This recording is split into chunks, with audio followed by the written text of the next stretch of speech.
Kaugnay sa pagdiriwang ng National Disaster Resilience Month ngayong Hulyo, isinagawa ng Provincial Disaster Risk Reduction and Management Office o PDRRMO ang isang motorcade at isang programa sa Bataan People's Center.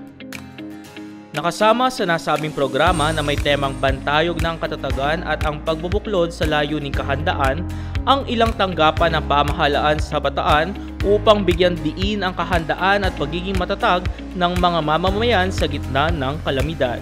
Ang pinakamagandang leksyon na natutunan po natin sa mga disaster, sa mga kalamidad, ay kung paano nga tayo magiging mas handa para po maiwasan ang nasasaktan, maiwasan po ang mga namamatay tuwing meron pong mga kalamidad. Marami pa po tayong kinakailangan gawin para talagang maging handa ang bawat isang Bataenyo, ang bawat isang pamilyang Bataenyo.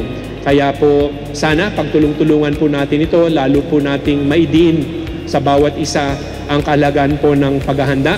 Prevention is so much better than waiting for a disaster to occur and pay for it afterward.